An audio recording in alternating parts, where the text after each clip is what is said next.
तो दोस्तों, खौफ की रात 8 से 5 में हम आ चुके हैं आप लोगों के लिए एक और डरावनी सच्ची कहानी लेकर, जो आपके होश उड़ा देगी।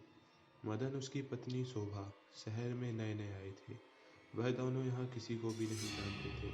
शोभा परेशान थी कि शहर में तो आ गए हैं, लेकिन यहाँ हम किसी को भी नहीं जानते। कैसे क्या करेंगे?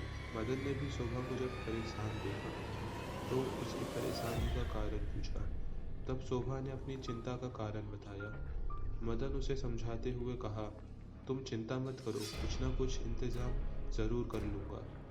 यह कहते हुए दोनों रोड पे आगे की तरफ कदम बढ़ाए जा रहे थे कि अचानक शोभा एक आदमी से टकराई। उस आदमी ने शोभा को संभालते हुए कहा, माफ कीजिएगा, मैंने आपको देखा नहीं। शोभा और मदन ने भी कहा, कोई बात नहीं।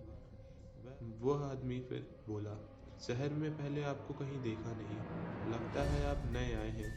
जी हाँ, हम शहर में नए हैं, यहाँ हम किसी को भी नहीं जानते। शोभा और मदन ने हाँ में सर हिलाया और जवाब दिया।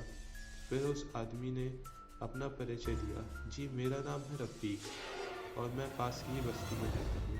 अगर आपको कोई आपत्ति ना हो तो आप मेरे यहाँ ठहर सकते हैं, जब तक आपको कोई मकान नहीं मिल जाता।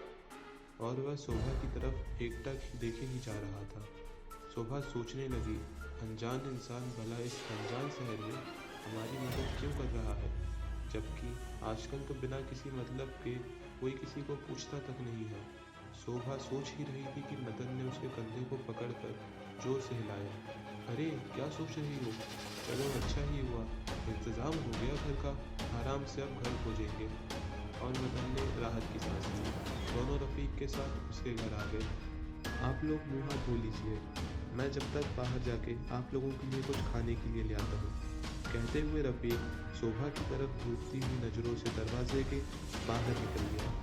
रफ़ीक के जाने के बाद शोभा ने मदन से कहा, सुनिए जी, मुझे ये आदमी ठीक नहीं लग रहा है और ना ही यह जगह मुझे सही लग रही है। हम कहीं और चलकर रहते हैं।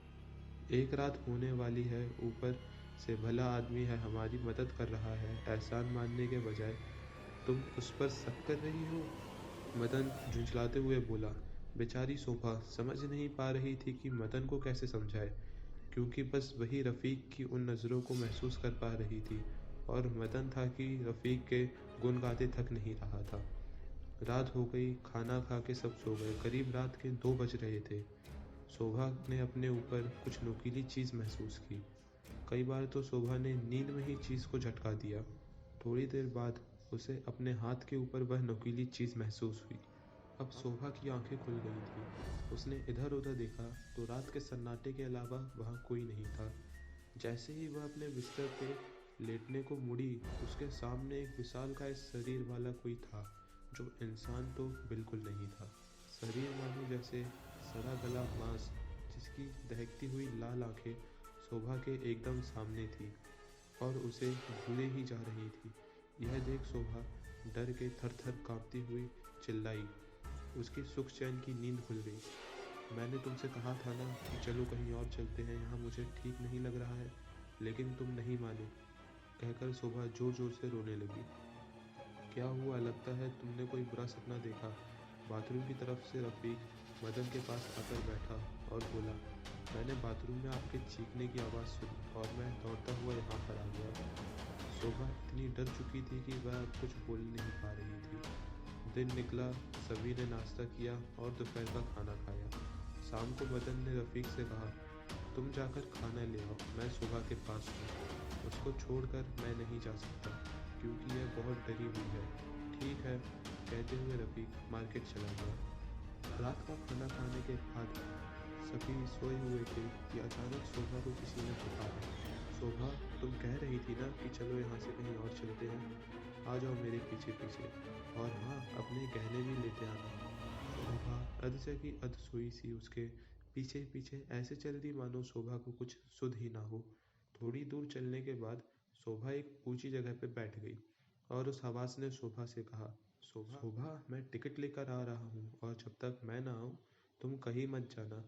सुबह हुई, मदन उठा, उसने देखा शोभा अपने बिस्तर पे नहीं है और ना ही रफ़ीक अपने बिस्तर पे है। मदन घबराया और इधर उधर पागलों की तरह शोभा को ढूंढने लगा।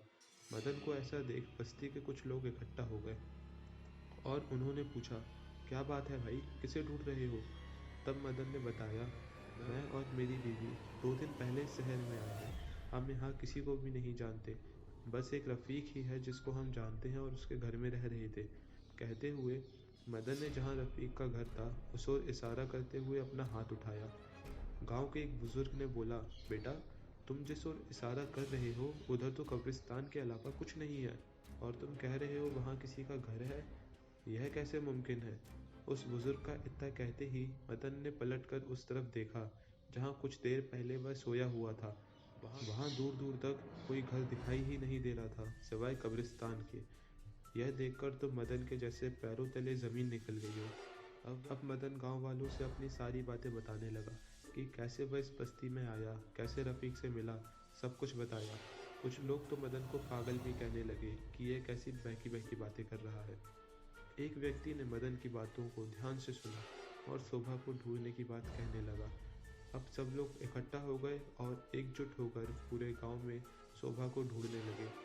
पूरे गांव में शोभा को ढूंढ लेने के बाद भी शोभा उन्हें कहीं नहीं मिली। किसी ने कहा, क्या हम घर की छत पर भी देखें? फिर सभी ने अपने अपने घरों की छत पर चढ़ गए। एक युवक ने अपनी छत से आवाज़ लगाई, एक औरत मेरे सामने वाली छत पर बैठी है। जैसे तैसे करके सीढ़ी लगाकर लोग घर की छत पर चढ़े और साथ में मदन भी चढ़ गया।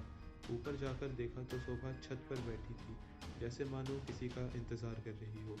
मदन ने शोभा के सर पर हाथ रख के पूछा, शोभा, तुम यहाँ पर क्या कर रही हो? बेसुधी में शोभा ने जवाब दिया, जिसे सुनकर सबके होश उड़ गए। शोभा ने कहा, मेरे पति ट्रेन की टिकट लेने गए हैं और मुझे यहाँ बैठने को कह गए हैं, और मैं अपने सारे गहने भी अपने साथ लाई हूँ। बस इतना कहते ही शोभा बेहोश हो गई। आश्चर्य की बात तो यह थी कि शोभा जिस घर की छत पर बैठी थी वहाँ न चढ़ने के लिए कोई सीढ़ी थी और न ही कोई अन्य रास्ता।